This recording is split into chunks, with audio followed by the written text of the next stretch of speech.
సభకు నమస్కారం. సరిగ్గా 50 ఏళ్ల క్రితం అంటే 1974వ సంవత్సరం మా నాన్నగారు మా దివంగత అన్నగారి పేరున శ్రీ నందమూరి రామకృష్ణ గారి జ్ఞాపకార్థం నిర్మాణ సంస్థ స్థాపించారు. అదే రామకృష్ణ సినీ స్టూడియోస్.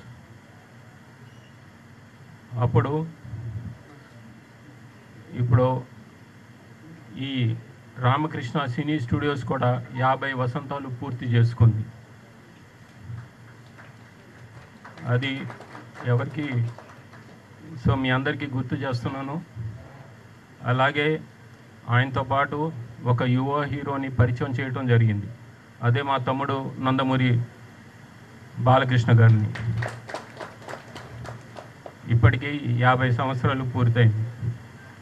ఆయన ఎన్నో వైవిధ్యమైన పాత్రలు చేశారు, ఎన్నో వైవిధ్యమైన సినిమాలు చేశారు. అటు జానపదం కానివ్వండి, మైథలాజికల్ కానివ్వండి, పౌరాణికం కానివ్వండి, లేకపోతే సాంఘికం కానివ్వండి, ఎన్నో వైవిధ్యమైన పాత్రలు వేశారు ఆయన. మా నాన్నగారికి నిజమైన వారసుడు, నటన వారసుడు అని నిరూపించుకున్నాడు. మా నాన్నగారు కూడా ఈ ఇండస్ట్రీలో ఎన్నో పాత్రలు వేసి, ప్రతి నాయకుడి పాత్రను కూడా వేసి జనాన్ని మెప్పించాడు ఆయన. వయసుకు మించిన పాత్రలు కానివ్వండి, ఎన్నో వైవిధ్యమైన పాత్రలు. అలాగే మా తమ్ముడు బాలకృష్ణ కూడా అదే దారిలో ఆయన నటవారసుడిగా ఇప్పుడు ఆయన వేసిన పాత్రలు ఆయన ఒక్కడు తప్పితే వేరే నటుడు ఎవరు వేయలేరు. అంటే ఈ సాంఘికంలో కానివ్వండి, జానపదం, పౌరాణికం, ఎన్నో పాత్రలు వేశాడు ఆయన. నిరూపించుకున్నారు. ఆయనే సాటని నిరూపించుకున్నారు. అలాగే రాజకీయంలో కానివ్వండి, మా నాన్నగారికి వారసుడిగా కూడా నిరూపించుకున్నారు. ఆయన హిందూపూర్లో హ్యాట్రిక్ విజయం సాధించారు.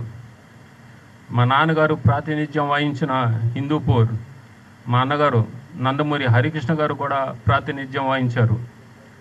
ఇక మీకు అది సినిమా డైలాగ్గా చెప్పాలంటే, హిందూపూర్ గడ్డ నందమూరి అడ్డ అంటారు.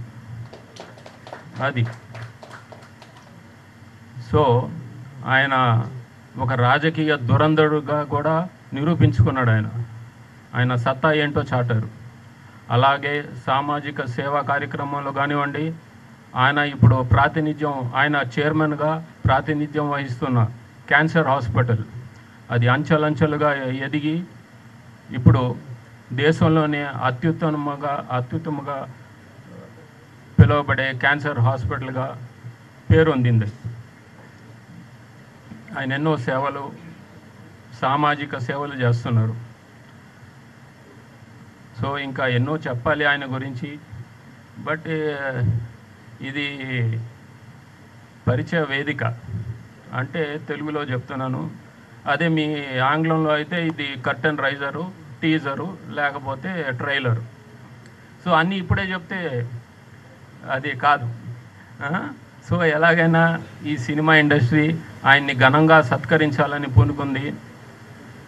అది ఈ మంత్ ఎండ్ సెప్టెంబర్ 1 నాడు చేస్తున్నారు. సో ఆ విషయాలన్నీ ఆనాడు తెలియజేస్తాను. ఇప్పుడే చెప్తే థ్రిల్ ఉండదు. అది సో ఇంకా మిగతా విషయాలు, ఆ కార్యక్రమాలకి సంబంధించిన విషయాలు చెప్పడానికి కమిటీ సభ్యులు ఉన్నారు. వారందరికీ ఇది థ్యాంక్స్. జై ఎన్టీఆర్, జై హింద్.